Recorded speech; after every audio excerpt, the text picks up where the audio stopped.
മഹാനായ ദാവൂദ് നബി അലൈഹിസ്സലാത്തു വസ്സലാമിൻ്റെ മരണശേഷം അദ്ദേഹത്തിന് അള്ളാഹു നൽകിയ വിശാല വിസ്തൃതമായ സാമ്രാജ്യത്തിൻ്റെ ആധിപത്യത്തിലേക്ക്, അധികാരത്തിലേക്ക് അദ്ദേഹത്തിൻ്റെ മകനായ സുലൈമാൻ നബി അലൈഹിസ്സലാത്തു വസ്സലാം കടന്നു വരികയാണ്. സുലൈമാൻ നബിക്ക് അള്ളാഹു ലോകത്തിൻ്റെ ഒട്ടുമിക്ക പ്രദേശങ്ങളും കീഴ്പ്പെടുത്തി കൊടുത്തു എന്നതാണ്. സുലൈമാൻ നബിയുടെ ചരിത്രത്തിൽ നമുക്കുള്ള ഏറ്റവും വലിയ ഗുണപാഠം എന്താണെന്ന് വെച്ചാൽ, ചോദിക്കാൻ അറിയുന്ന ആളായിരുന്നു സുലൈമാൻ നബി അലൈഹി സ്വലാത്തു വസ്സലാം. ദുആ ചെയ്യാൻ അറിയുന്ന ആളായിരുന്നു സുലൈമാൻ നബി അലൈഹി സ്വലാത്തു വസ്സലാം. അദ്ദേഹത്തിന്റെ പ്രാർത്ഥനയെ പറ്റി, ദുആയെ പറ്റി അല്ലാഹു സുബ്ഹാനഹു വ തആല ഖുർആനിൽ പറയുന്നു. അദ്ദേഹം പറഞ്ഞു, റബ്ബി ഗ്ഫിർലി, അല്ലാഹുവേ നീ എനിക്ക് പുറത്തു തരണേ, വഹബലി മുൽക, എനിക്കൊരു അധികാരം നൽകുകയും ചെയ്യണേ, എനിക്കൊരു രാജാധികാരം നൽകണേ. എങ്ങനെയുള്ള അധികാരമാണത്? ലാ യംബഗി ലി അഹദിൻ മിൻ ബഅദി, എന്റെ കാലശേഷം ഒരാൾക്കും ആ അധികാരം എത്തിപ്പിടിക്കാൻ കഴിയാത്ത തരത്തിലുള്ളൊരു അധികാരം, അങ്ങനെ ഒരു രാജാധികാരം അല്ലാഹുവേ നീ എനിക്ക് നൽകണേ എന്ന് സുലൈമാൻ നബി അലൈഹി സ്വലാത്തു വസ്സലാം അല്ലാഹുവിനോട് ദുആ ചെയ്തു എന്നാണ്. എന്താണ് സുലൈമാൻ നബിക്ക് അള്ളാഹു കൊടുത്തത്? പക്ഷികളുടെ സൈന്യം, മൃഗങ്ങളുടെ സൈന്യം, പ്രാണികളുടെ സൈന്യം, അവയോടെല്ലാം കമ്മ്യൂണിക്കേറ്റ് ചെയ്യാനുള്ള, സംസാരിക്കാനുള്ള കഴിവ്. ജിന്നുകളുടെ വലിയൊരു വിഭാഗത്തെ അള്ളാഹു സുബ്ഹാനഹു വ തആല സുലൈമാൻ നബിക്ക് കീഴ്പ്പെടുത്തി കൊടുത്തു. കെട്ടിടങ്ങൾ ഉണ്ടാക്കുന്നവർ, അതുപോലെ തന്നെ സമുദ്രങ്ങളിൽ ഊളിയിട്ട് മുങ്ങിക്കൊണ്ട് അവിടെ നിന്ന് മുത്തും പവിഴവും വാരി കൊണ്ടുവരുന്നവർ, അതുപോലെ തന്നെ വലിയ ഇഫ്രീത്ത് പോലെയുള്ള, പരിശുദ്ധ ഖുർആൻ പറഞ്ഞ ഖാല ഇഫ്രീത്തു മിനൽ ജിന്നി അന ആതീക എന്ന് തുടങ്ങുന്ന ആയത്തിൽ പറയപ്പെട്ട വലിയ കഴിവുള്ള, ശക്തിയുള്ള ഇഫ്രീത്തിനെ പോലെയുള്ള ജിന്നുകളെ അല്ലാഹു സുബ്ഹാനഹു വ തആല സുലൈമാൻ നബി അലൈഹി സ്വലാത്തു വസ്സലാമിന് കീഴ്പ്പെടുത്തി കൊടുത്തു. ലോകത്ത് സുലൈമാൻ നബിക്ക് മുമ്പും അത്തരത്തിലുള്ള അധികാരം അള്ളാഹു മറ്റാർക്കും നൽകിയിട്ടില്ല. അദ്ദേഹത്തിന് ശേഷം ഇനി അതുപോലെയുള്ള ഒരു അധികാരം മറ്റാർക്കും അള്ളാഹു നൽകാനും പോകുന്നില്ല. കാറ്റിനെ അള്ളാഹു സുലൈമാൻ നബി അലൈഹി സ്വലാത്തു വസ്സലാമിന് കീഴ്പ്പെടുത്തി കൊടുത്തു. സബബിൽ അധിഷ്ഠിതമായി കാറ്റിനെ കീഴ്പ്പെടുത്തിക്കൊണ്ട് മനുഷ്യൻ സഞ്ചരിക്കാൻ തുടങ്ങിയത് കാലങ്ങൾക്ക് ശേഷമാണ്. ഇന്ന് വിമാനയാത്ര യഥാർത്ഥത്തിൽ കാറ്റിനെ കീഴ്പ്പെടുത്തിക്കൊണ്ടുള്ള ഒരു സഞ്ചാരമാണ്. എയർ ട്രാഫിക് എന്ന് പറയുന്നത് എയറിനെ കീഴ്പ്പെടുത്തിക്കൊണ്ടുള്ള ഒരു സഞ്ചാരമാണ്. അള്ളാഹു സുബ്ഹാനഹു വ തആല കപ്പലിന്റെ സഞ്ചാരത്തെ കുറിച്ച് പറയുമ്പോൾ വഹുവല്ലദീ സഖറൽ ബഹർ എന്ന് പറയുന്നുണ്ട്. സമുദ്രത്തെ നിങ്ങൾക്ക് കീഴ്പ്പെടുത്തി തന്നു, അതിനുള്ള നല്ല രുചികരമായ മാംസങ്ങൾ നിങ്ങൾക്ക് ലഭിക്കുന്നതിന് വേണ്ടിയും അതിലൂടെ സഞ്ചരിക്കുന്നതിന് വേണ്ടിയും അള്ളാഹു നിങ്ങൾക്ക് സമുദ്രത്തെ കീഴ്പ്പെടുത്തി തന്നു എന്ന് പറയുന്നുണ്ട്. അതേപോലെ തന്നെ കാറ്റിനെ സുലൈമാൻ നബി അലൈഹി സ്വലാത്തു വസ്സലാമിന് അള്ളാഹു കീഴ്പ്പെടുത്തി കൊടുത്തു. അദ്ദേഹത്തിന്റെ ആജ്ഞപ്രകാരം അദ്ദേഹം ഉദ്ദേശിക്കുന്ന ഗതിയിലൂടെ സഞ്ചരിക്കാനുള്ള സംവിധാനം അള്ളാഹു സുബ്ഹാനഹു വ തആല സുലൈമാൻ നബിക്ക് ചെയ്തു കൊടുത്തു. പ്രിയപ്പെട്ടവരെ, ഇതിൽ നമ്മൾ മനസ്സിലാക്കേണ്ടത്, അള്ളാഹുവിനോട് നമ്മൾ ചോദിക്കുമ്പോൾ അള്ളാഹുവിൻ്റെ കഴിവിനെ കുറിച്ചും അള്ളാഹുവിൻ്റെ മഹാത്മ്യത്തെക്കുറിച്ചും കൃത്യമായ അവബോധം നമ്മുടെ ഉള്ളിലുണ്ടാവണം. ആരോടാണ് ഞാൻ ചോദിക്കുന്നത്? ആരോടാണ് ഞാൻ സംസാരിക്കുന്നത്? ഞാൻ ചോദിക്കുന്നവൻ്റെ കഴിവ് എത്രമാത്രം വിപുലമാണ്, എത്രമാത്രം അനന്തമാണ് എന്ന ചിന്ത നമുക്കുണ്ടാവേണ്ടതുണ്ട്. നിങ്ങൾ ആലോചിച്ച് നോക്ക്, കടലിലെ ഭീമാകാരമായ മത്സ്യങ്ങൾ, ആയിരക്കണക്കിന് ലക്ഷക്കണക്കിന് വരുന്ന മത്സ്യങ്ങൾ, ഒരു തിമിംഗലം മാത്രം 6 ടണ്ണോളം ഭക്ഷണം ഒരു ദിവസം കഴിക്കുന്നതാണ്. 6 ടണ്ണ് വരുന്ന ഭക്ഷണം ഒരു തിമിംഗലം മാത്രം ഒരു ദിവസം കഴിക്കുമെന്നാണ്. ഇതുപോലെയുള്ള 25,000 തിമിംഗലങ്ങളെ സ്പോട്ട് ചെയ്യാൻ പറ്റിയിട്ടുണ്ട് ശാസ്ത്രലോകത്തിന്. കാണാത്തത്ര ജീവികൾ വേറെ ഉണ്ടാവും. ഇവക്കെല്ലാം ഓരോ ദിവസവും ഭക്ഷണം നൽകുന്നവൻ ആരാണ്? അള്ളാഹുവാണ്.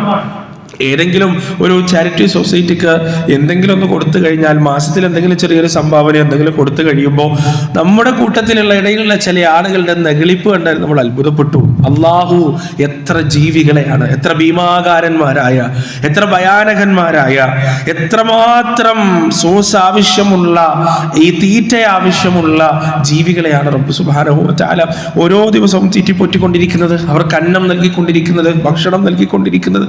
നമ്മളിങ്ങനെ നോക്കുമ്പോൾ സൂര്യപ്രകാശം, നമ്മളിപ്പോ നല്ല പ്രകാശത്തിലാണ്. ഓരോ സെക്കൻഡിലും സൂര്യൻ പൊഴിക്കുന്ന 5 ബില്യൺ കിലോഗ്രാം ഇന്ധനമാണ് ഓരോ സെക്കൻഡിലും സൂര്യൻ പൊഴിച്ചുകൊണ്ടിരിക്കുന്നത്. നമ്മൾ വലിയ സങ്കടം പറയാറുണ്ട്, എണ്ണ അടിച്ചിട്ട് ആകെ മുടിഞ്ഞുപോയി, ഒരു രക്ഷയില്ല, ഓരോ ദിവസവും 500-1000 അടിക്കേണ്ടി വരുന്നു എന്ന് നമ്മൾ പറയുമ്പോൾ, നമ്മുടെ കയ്യിലുള്ള റിസോഴ്സ്, നമ്മുടെ കയ്യിലുള്ള റിസ്ക്, നമുക്ക് അള്ളാഹു തന്ന ഉപജീവനം, അള്ളാഹു അള്ളാഹുവിന്റെ ഖജനാവിനെ സംബന്ധിച്ചിടത്തോളം എത്രമാത്രം ചെറുതാണ് എന്ന് വീണ്ടും വീണ്ടും നമുക്ക് ബോധ്യപ്പെടുത്തി തരുന്നതാണ്. ഒരു സെക്കൻഡിലാണ് 5 ബില്യൺ കിലോ ഇന്ധനം സൂര്യൻ കത്തിക്കുന്നത്. ഒരു ദിവസം എത്രമാത്രം ഇന്ധനമാണ് ഈ ഭൂമിക്ക് വേണ്ടി മാത്രം അല്ലാഹു സുബ്ഹാനഹു വ തആല ചെലവഴിക്കുന്നത്.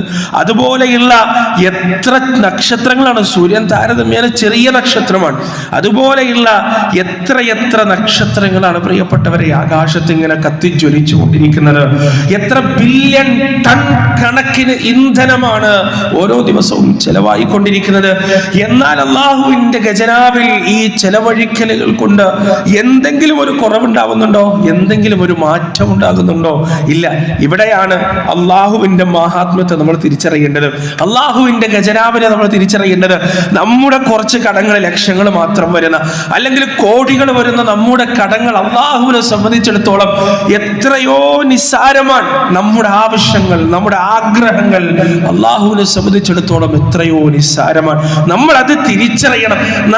ഞാൻ എത്രമാത്രം ഫക്കീറാണ്, എത്രമാത്രം മിസ്കീനാണ്, എത്രമാത്രം ദഈഫാണ് എൻ്റെ റബ്ബിന്റെ മുന്നിൽ എന്ന യഥാർത്ഥമായ തിരിച്ചറിവുണ്ടായിട്ട് അള്ളാഹുവിന്റെ മഹാത്മ്യത്തെ കുറിച്ച് മനസ്സിലാക്കി, അള്ളാഹുവിന് തരാൻ കഴിവുള്ള ആ ഒരു റിസ്ഖിനെ കുറിച്ച് മനസ്സിലാക്കിയിട്ട് അള്ളാഹുവിനോട് ചോദിക്കുമ്പോൾ അള്ളാഹു സുബ്ഹാനഹു വ തആല നമുക്ക് എന്തും നൽകും. നൽകാൻ കഴിവുള്ളവനാണ്, നൽകാൻ സ്നേഹമുള്ളവനാണ് അള്ളാഹു സുബ്ഹാനഹു വ തആല. സുലൈമാൻ നബി അലൈഹിസ്സലാത്തു വസ്സലാം അങ്ങനെ നൽകപ്പെട്ടവരാണ്. ചോദിക്കാൻ അറിയുന്ന സുലൈമാൻ നബി അലൈഹിസ്സലാത്തു വസ്സലാമിന് നൽകാൻ അറിയുന്ന അല്ലാഹു സുബ്ഹാനഹു വ തആല വാരിക്കോരി അറ്റമില്ലാതെ നൽകി എന്നാണ് പരിശുദ്ധ ഖുർആൻ പഠിപ്പിച്ചു തരുന്ന ചരിത്രം നമുക്ക് പറഞ്ഞു തരുന്നത്.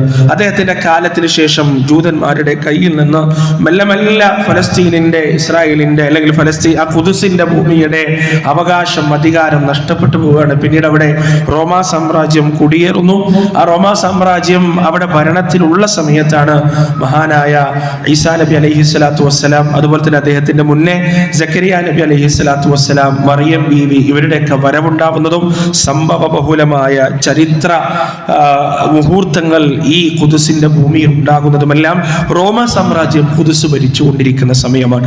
ഈ സമയമാണ് ജൂതന്മാരെ ഏറ്റവും കൂടുതൽ അടിച്ചമർത്തലുകളും പ്രയാസങ്ങളും അനുഭവിച്ച സമയമെന്ന് ചരിത്രം വായിച്ചാൽ നമുക്ക് മനസ്സിലാവും.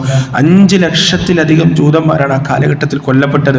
ഇന്ന് നമ്മുടെ 8 ബില്യണോളം മനുഷ്യന്മാരുടെ, അതിൽ കൂടുതൽ മനുഷ്യന്മാരുണ്ട്. പക്ഷേ അന്നൊക്കെ വളരെ തുലവും വിരളം മാത്രമാണ്. ഇന്നത്തെ പോപ്പുലേഷനെ സംബന്ധിച്ചിടത്തോളം അന്നത്തെ ജനസംഖ്യ എന്ന് പറയുന്നത് വളരെ കുറവാണ്, വളരെ കുറച്ചാണ്. ആ കാലഘട്ടത്തിലാണ് 5 ലക്ഷത്തിലധികം ജൂതന്മാർ ഈ പറയുന്ന റോമാ സാമ്രാജ്യത്തിന്റെ രാജാക്കന്മാരാൽ കൊല്ലപ്പെടുന്നത്. ഏറ്റവും കൂടുതൽ ജൂതന്മാരെ യഹൂദികളെ കൂട്ടക്കൊല ചെയ്തത്, അവരെ കുരുതു നടത്തിയത് ആരാണ്? മുസ്ലിങ്ങളല്ല, ക്രിസ്ത്യാനികളാണ്. ക്രിസ്ത്യൻ രാജാക്കന്മാരാണ്. ക്രിസ്തുമതത്തിന്റെ ഉത്ഭവത്തോടു കൂടിയാണ് ഖുദ്സിന്റെ ഭൂമിയിലുള്ള അതിക്രൂരമായ കൊലപാതകങ്ങളുടെ, വംശഹത്യകളുടെ, നരഹത്യകളുടെ, നരനായാട്ടിന്റെ ചരിത്രം തുടങ്ങുന്നത്. അതേതുവരെ നീണ്ടുന്നറിയോ?